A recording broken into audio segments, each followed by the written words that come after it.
Thank you.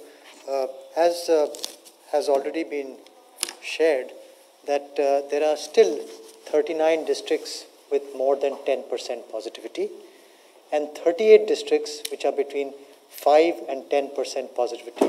So we are still dealing with this problem in a big way. And I have just 4 points to make.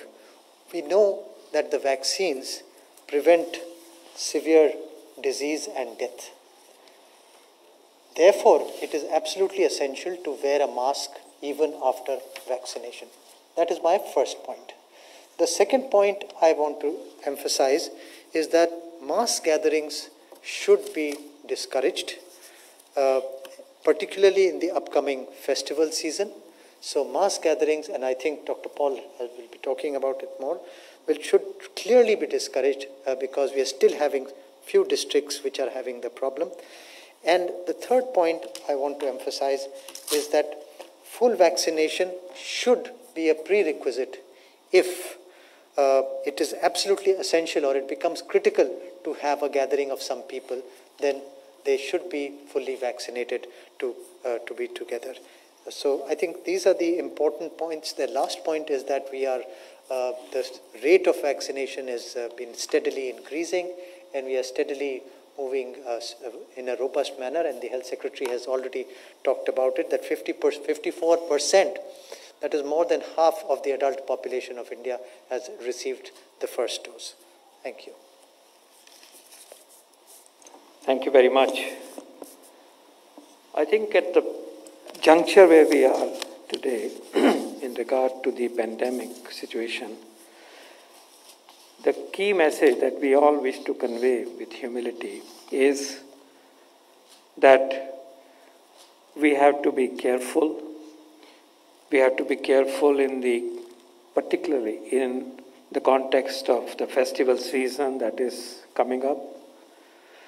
The change in weather would mean more mixing may happen. And therefore, a very strong plea to all of us that even as we accelerate uptake of the vaccination program, we embrace the vaccines, we have everybody becoming part of the vaccinated population, our precautions must continue and get intensified. Mask उतारने का, mask के बिना जीने का भी कोई मौका नहीं आया है। त्योहारों को इस साल जैसे पिछले साल हमने अलग तरीके से ही मनाना है। त्योहारों को अपने जोश से जैसे हम मनाते आए हैं और मनाना चाहिए, उसके लिए भी और इंतज़ार करना होगा। इस बारी भी ये त्यौहार गणेश चतुर्थी है, नवरात्रि है, ईद है, जो त्यौहार आएंगे हम परिवार में ही बैठ के मनाएंगे। हम भीड़ से नहीं मनाएंगे, हम गैदरिंग्स बड़ी नहीं करेंगे, हम बाहर फालतू में नहीं जाएंगे, हम बाज़ारों में शॉपिंग बहुत ही केयरफुली करेंगे, भीड़ नहीं बढ़ाएंगे। ये जितना कंट्रोल भी दिख रहा है अभी तक का, एक तरह से सोचा जाए तो, हालांकि दूसरी सर्च अभी चली हुई है और 47,000 आधा फर्स्ट वेव का आधा नंबर है देखा जाए, लेकिन जो भी है जो स्टेबलाइज हुआ है और बहुत सारे देशों के हिस्से बचे हुए हैं, ये जो संजोया है ये हम सबसे छिन सकता है। और इसमें जो एक्स फैक्टर है वो वायरस की बिहेवियर की बात है। वायरस म्यूटेट करे जाए अगर तो सारी व्यवस्था को वो हिला सकते हैं, ये हमने देखा दूसरी सर्च में। और वो एक ऐसा फैक्टर है जिसके ऊपर की कोई कंट्रोल, सिस्टमैटिक कंट्रोल, कोई स्ट्रैटेजी ऐसी कोई नहीं है। और जब तक वायरस का बिहेवियर समझ आता है, काफ़ी टाइम पहले ही निकल जाता है, तो we have to be careful, very very careful. और सरकार की तरफ से आज विनती करेंगे कि त्योहारों की तैयारी में अपनी तैयारी, अपने आप को बचाने की तैयारी ज़रूर रहे और उसमें मास्क पहना, सोशल डिस्टेंसिंग करना, बाहर नहीं फालतू में आना, भीड़ नहीं करना, ये बहुत ज़रूरी है। इसके साथ साथ वैक्सीनेशन को अपनाना, और जो भाई बहन वैक्सीनेशन अभी नहीं ले रहे हैं, नहीं लिया है, उनसे विनती है कि वो वैक्सीनेशन को अपनाएं। हम सब की ड्यूटी है कि उनको वैक्सीनेशन मिले, ये हम संभव करें, आसान करें। अवेयरनेस पहला स्टेप है कि पता है कि मुझे वैक्सीन लेना है, और वो अवेयरनेस में आप आगे पहुंचाएं, इसमें आपका बहुत बहुत रोल है। प्लीज़ इसको हार्टलैंड ऑफ इंडिया में, हर गांव में, हर बस्ती में प्लीज़ इस बात को पहुंचाइए। शहरों में भी उस जगह पहुंचाइए ये जहां इंफॉर्मेशन नहीं मिली हुई। लेकिन उसके बाद हम सब की ये ड्यूटी बनती है कि जिसने वैक्सीन लेने की इच्छा जाहिर करी है, तैयार है, उनको हम आसान करें, उनको हम व्यवस्था से जोड़ें, और सरकार की तरफ से आगे तक पुश जो है वैक्सीन की रूरल हार्टलैंड में, जैसे आप देख रहे हैं, बहुत ही अच्छी तरह से हो रही है। उत्तर प्रदेश ने एक दिन 30 लाख वैक्सीन करके दिखाए, और भी प्रदेशों ने अपने अपने रिकॉर्ड बनाए।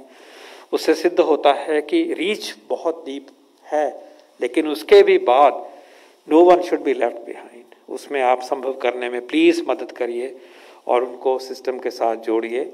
जैसा कि कहा गया, वैक्सीन की उपलब्धता बढ़ रही है, स्पीड भी बढ़ रही है, और इस मौके का हमें इस्तेमाल करना है कि हम इस महामारी को पीछे की तरफ धकेल सकें। इसके अलावा खास रिक्वेस्ट हम करना चाहेंगे कि प्रेग्नेंट विमेन का वैक्सीनेशन का कार्यक्रम और तेज़ गति से आगे आए। लगता है कि उतने लोग नहीं जुड़ पाए हैं जितने कि जुड़ने चाहिए। ये मैसेजिंग बहुत ज़रूरी है कि ये वैक्सीन गर्भवती महिला के लिए ज़रूरी है, उनकी अपनी सेहत के लिए, उनके बेबी के लिए बहुत ज़रूरी है, क्योंकि रिस्क बढ़ जाता है कॉम्प्लिकेशंस का। और इस सिचुएशन में जब बहुत सारे हिस्सों में सिचुएशन अंडर कंट्रोल दिखाई देती है, हम जितने से ज़्यादा गर्भवती महिलाएं जो हैं इस टाइम पे, उनको हम वैक्सीनेट कर सकें तो अच्छा होगा। थर्डली, एक फोकस लाना चाहेंगे दोबारा कि सेकेंड डोज लगनी चाहिए। एक डोज लगा चुके हैं और पीरियड पूरा हो गया है सेकेंड डोज का, बारी अगर आपकी सेकेंड डोज की आ गई है, आपको मैसेज भी मिला है, तो प्लीज़ अपनी सेकेंड डोज लीजिए। पूरी प्रोटेक्शन के लिए सेकेंड डोज लेना बहुत ज़रूरी है। ये हम यहाँ से आंकड़ों के द्वारा भी बता चुके हैं कि दूसरी डोज लगने से जो प्रोटेक्शन का लेवल है वो एक डोज लगने से बहुत ऊपर है। आपकी गारंटी, पूरी गारंटी जितना वैक्सीन दे सकता है सेकेंड डोज पे ही होता है। सरकार की तरफ से इसके एफर्ट भी किए जा रहे हैं, सरकारों को बताया जा रहा है, याद दिलाया जा रहा है, लेकिन इसको आप एक मुहिम की तरह भी कहें कि भाई दूसरी डोज आपकी ड्यू है तो प्लीज़ लीजिए, अपने लिए भी, समाज के लिए भी, क्योंकि जब आप पूरी डोज से प्रोटेक्टेड होते हैं तो आपके द्वारा संक्रमण आगे बढ़ने में वायरस को कठिनाई होती है। तो सेकेंड डोज के लिए प्रेरित करिए, तैयारी करिए। लास्ट में सबकी तरफ से, आप सबकी तरफ से जो प्रदेश 100% की अचीवमेंट दिखा चुके हैं, हिमाचल प्रदेश, सिक्किम और union territory of Dadra Nagar Haveli, हम उनको कंग्रेचुलेट करते हैं कि वो इसके रोल मॉडल बने। इन्होंने करके दिखाया और ये बात आगे भी बढ़े, प्रेरित होके 100% कवरेज हमारी पंचायत में हो, हमारी बस्ती में हो, हमारे अपार्टमेंट बिल्डिंग में हो, हमारे शहर में हो, इसकी पूरी कोशिश करें। धन्यवाद। Thank you sir. We can take some questions now. जी। Number 2। Sir, Nitendu, DD news से। साउथ अफ्रीका में एक म्यूटेशन हुआ है, नए वायरस का पता चला है, म्यूटेट वायरस का, उसके प्रसार कई कंट्री में हुआ है। तो भारत सरकार क्या कदम उठा रही है ताकि देश के अंदर वो म्यूटेशन वाले वायरस ना आ सके, इसके लिए क्या कदम उठाएगी? इस प्रश्न के दो हिस्से हैं। एक हिस्से का उत्तर तो मैं दे देता हूँ, इंटरनेशनल ट्रैवल के दृष्टिकोण से हम क्या कर रहे हैं। दूसरा हिस्सा साइंस का है कि कोई भी जब म्यूटेशन होता है तो भारत सरकार की क्या व्यवस्था है, वो डॉक्टर पॉल और डॉक्टर भार्गव देना चाहेंगे। आप लोगों को याद होगा कि फरवरी 2021 में पहली बार हमने बहुत ही विस्तार से गाइडलाइंस जारी की थी कि जो विदेशों से भारत की यात्रा कर रहे लोग हैं तो उनके साथ किस प्रकार की टेस्टिंग और किस प्रकार का प्रोटोकॉल फॉलो किया जाएगा। तो ये जो फरवरी 2021 की चिट्ठी थी जिसको हमने राज्यों के साथ शेयर किया और वहाँ फिर ट्रेनिंग हुई, क्योंकि जो भी अंतर्राष्ट्रीय हवाई अड्डे हैं वो विभिन्न राज्यों में हैं, तो उसमें देशों को दो कैटेगरीज में बांटा गया था। एक कैटेगरी में थे यूनाइटेड किंगडम और यूरोप और मिडिल ईस्ट। इस कैटेगरी के देशों से आने वाले यात्रियों के लिए हमने ये कहा था कि चलने से पहले, before embarking on the flight, उनके पास RT-PCR नेगेटिव टेस्ट रिपोर्ट होनी चाहिए, और जब वो हमारे देश के किसी भी हवाई अड्डे पर उतरेंगे तो फिर से उनको एक RT-PCR टेस्ट कराना होगा, सैंपल देना होगा। सैंपल देने के बाद वो अपने अपने निवास स्थान पर जा सकते हैं, और सैंपल का रिजल्ट जब आ जाता है तो उसके आधार पर यदि वो पॉजिटिव पाए जाते हैं तो जो भी फॉलोअप कार्रवाई हमें करनी होगी वो हम करेंगे। वो आइसोलेशन, क्वारंटाइन या हॉस्पिटलाइजेशन से संबंधित हो सकती है। अन्य देशों के जो ट्रैवलर्स थे, इन 3 कैटेगरीज को छोड़कर, उनके लिए हमने कहा था कि जहाज में चढ़ने से पहले, before embarking on the flight, they must have a RT-PCR test, and once they touch down and disembark at an international airport in India, then they need not be subjected to any RT-PCR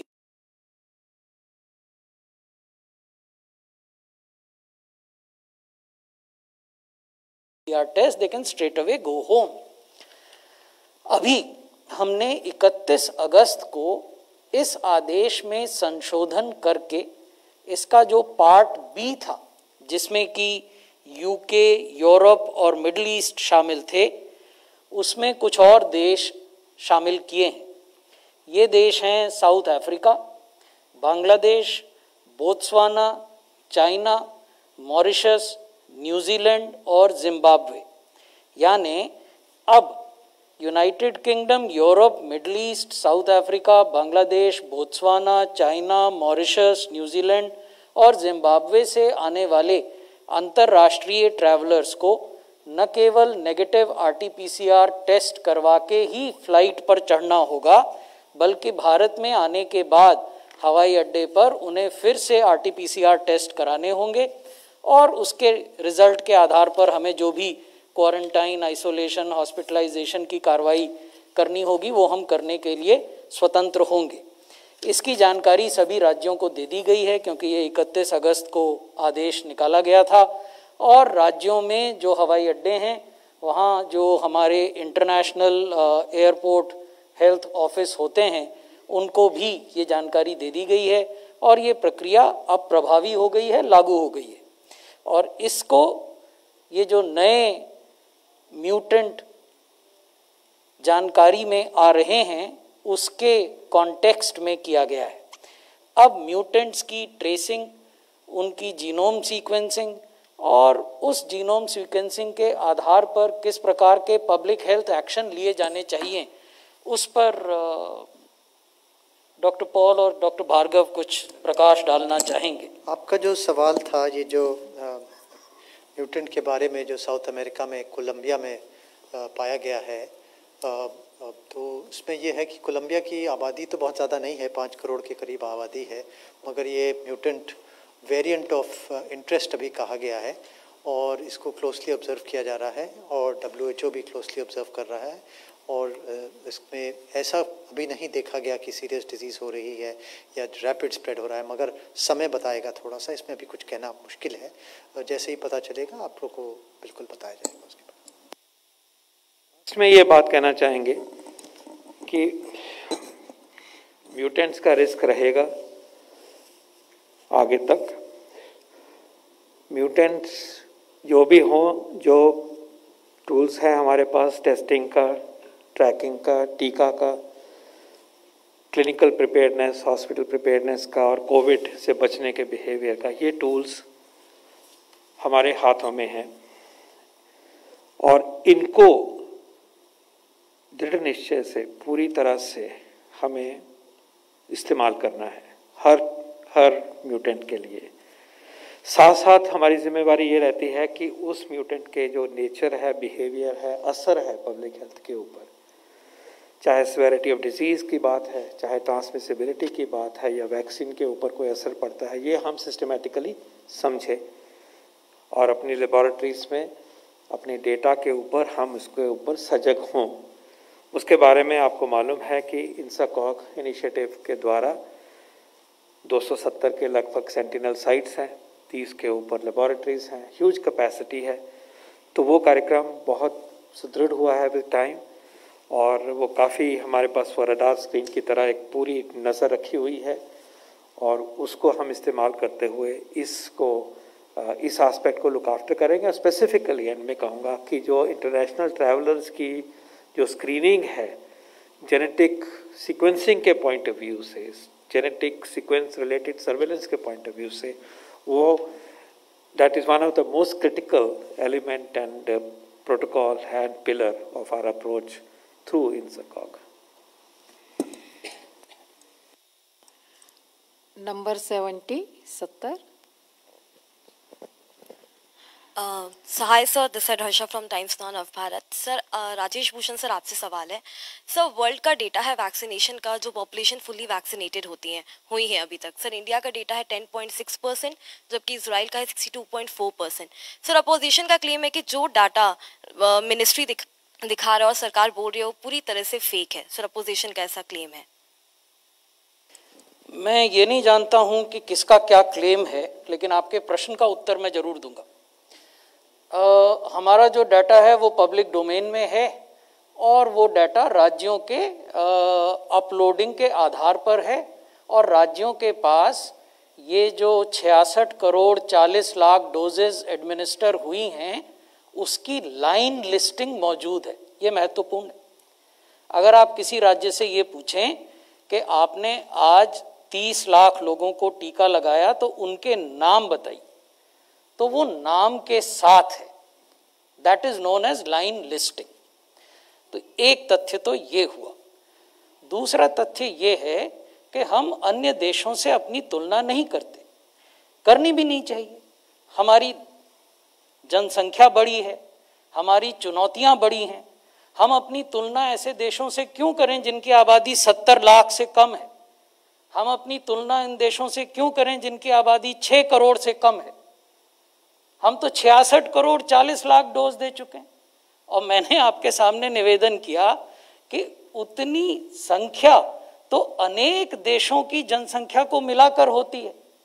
तो इसलिए हमें तो आगे देखना चाहिए कि कुल projected जनसंख्या 18 बरस से ऊपर के लोगों की हमारे देश में 94 से 95 करोड़ मानी जाती है। आप लोगों ने भी अपने अपने समाचार पत्रों में या टीवी चैनल्स में या इलेक्ट्रॉनिक न्यूज़ पोर्टल्स में ये रिपोर्ट किया है। तो हमें तो उस लक्ष्य को देखना है, और ये देखना है कि जल्दी से जल्दी एक सेफ तरीके से हम कैसे उस लक्ष्य की प्राप्ति कर सकें। नंबर 22, 22। सर मेरा सवाल यह है कि देश में डेल्टा प्लस वेरिएंट की क्या स्थिति है, कितने केसेस हैं और कितना ज़्यादा खतरनाक साबित हुआ है अभी तक? डेल्टा प्लस को आइसोलेट करे हुए काफ़ी हफ्ते बल्कि कई महीने हो गए हैं। शुरू में करीबन बहुत कुछ केसेस पाए गए थे पहले महीने में, कोई 60-70 के करीब। अब करीबन 300 के करीब केसेस हैं डेल्टा प्लस के। और मैं इसमें आपको ये बताना चाहूँगा कि डेल्टा प्लस वायरस भी आइसोलेट किया जा चुका है, और डेल्टा प्लस वायरस के अगेंस्ट भी वैक्सीन की एफिकेसी टेस्ट हो चुकी है और पाई गई है कि टेस्ट काम कर रही है। तो डेल्टा प्लस केवल अभी 300 के करीब केसेस पाए गए। Last question, number 56, 56। Hi, I am Ashish from Uni. Sir आप अभी क्या है कि जो फर्स्ट डोज वैक्सीनेशन है वो 50% लोगों तक पहुंच चुका है जो कि एलिजिबल हैं। तो मेरा सवाल ये है कि अब क्या जो ट्रेड एम्बार्गो है वैक्सीन्स पे, तो वो कब तक खुलने की संभावना है, और कोई क्या टारगेट है, कोई ऑब्जेक्टिव है आपका कि जब वो अचीव होगा तब उसके बाद उस एम्बार्गो को लिफ्ट किया जाएगा? देखिए, ट्रेड एम्बार्गो नाम की तो कोई चीज़ है नहीं, लेकिन प्रत्येक देश अपनी जनसंख्या को सुरक्षित रखने अपनी अर्थव्यवस्था को सुरक्षित रखने और अपनी सामाजिक व्यवस्था को सुरक्षित रखने के उद्देश्य से ही काम करता है। तो जो पब्लिक हेल्थ रिस्पॉन्स है कोविड के प्रति, वो भी इन्हीं बातों से गवर्न होता है। तो इसलिए हम इन उद्देश्यों की प्राप्ति करेंगे और साथ ही साथ ये देखेंगे कि किस समय उचित समय होगा वैक्सीन्स को अन्य देशों को देने का। Thank you sir. लेना है सवाल? बिल्कुल absolutely last one 61। Thank you so much ma'am. Mehar from NDTV. तो मैम मुझे पूछना था वैक्सीनेशन के बारे में। Congratulations, it's gone up, but मैं पूछना चाहती थी कितना सस्टेनेबल हो सकता है, क्योंकि अगर हम यूपी को देखें उनके ग्राफ में बहुत बड़ी पीक्स आती हैं और फिर ट्रॉफ आता है। अगर हम सेंटर्स को भी देखें तो बम्पर वैक्सीनेशन के बाद सेंटर पर ताला लग जाता है। तो production is production up to the level of what is needed? Is this sustainable as per what is available at the time? And iske, in light of this, is there some plan for booster doses at some point? I think both are totally unrelated questions. Production of vaccine has got nothing to do with booster dose. Booster dose is something that will be governed by scientific evidence, and I think Dr. Paul and Dr. Bhargav would be in a better position to address that part of your question.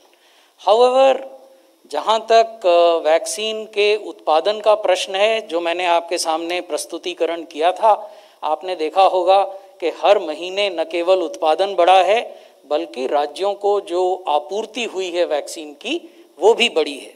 और क्योंकि आपूर्ति बढ़ी है, उपलब्धता बढ़ी है, इसलिए अधिक संख्या में टीके लगाए जा रहे हैं। आपने यूपी का उदाहरण दिया, यूपी ही क्यों, बिहार का भी उदाहरण देखिए, अन्य राज्यों के भी उदाहरण देखिए। प्रत्येक राज्य ने किसी न किसी दिन एक पीक को छुआ है। उदाहरण के लिए डॉक्टर पॉल ने अभी आपको बताया कि यूपी ने एक दिन 30 लाख वैक्सीनेशन किए, बिहार ने एक दिन 25 लाख वैक्सीनेशन किए, महाराष्ट्र ने एक दिन 10 लाख वैक्सीनेशन किए। लेकिन इसका अर्थ ये नहीं है कि वो हर दिन 30 लाख वैक्सीनेशन करेंगे। उन्होंने ये प्रदर्शित किया कि हमारी कैपेसिटी, हमारी क्षमता इतना वैक्सीनेशन करने की है। क्रिकेट के खेल में उदाहरण के लिए, क्या आप किसी भी बढ़िया बैट्समैन से ये अपेक्षा करते हैं कि वो हर मैच में हर दिन सेंचुरी लगाएंगे? नहीं करते।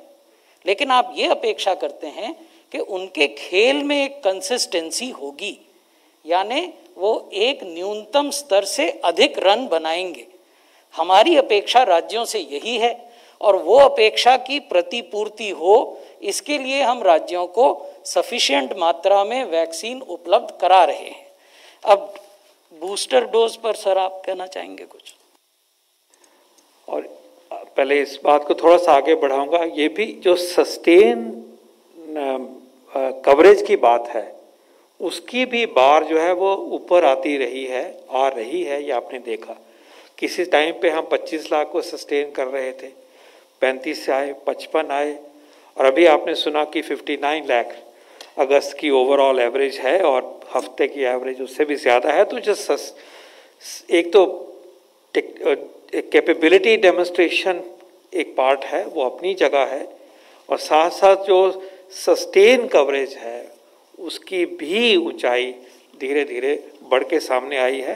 This should give us confidence and this should make us feel proud, और आगे हमें ऑप्टिमिज्म देता है कि जो लक्ष्य लेके हम चले हैं वो लक्ष्य हमारे पूरे होंगे। जहाँ तक बूस्टर डोज का सवाल है, as you know, this is an issue which is even globally and internationally today unsettled. Whether any booster doses should be given at this point in the history of pandemic, the answer is equivocal. And as you know, WHO has no recommendation on any booster dose as of now. From our own side, our scientific group, the National Technical Advisory Group on Immunization, NTAGI, is seized of this issue, the scientific question, और वो systematically इस चीज़ के ऊपर नज़र रखे हुए हैं कि वर्ल्ड लिटरेचर में रियल लाइफ एक्सपीरियंस में किस तरह का डेटा आ रहा है और हमारे अपने जो वैक्सीन्स हैं उनके ऊपर जो उनके फॉलोअप का डेटा है वो किस तरह से चला हुआ है. So they are keeping a watch on this, that committee is keeping a watch on this. और जो फैसला जिस वक्त फैसला होगा एक साइंस के ऊपर, एविडेंस के ऊपर आधारित होगा और उस टाइम पे वो फैसला लिया जाएगा.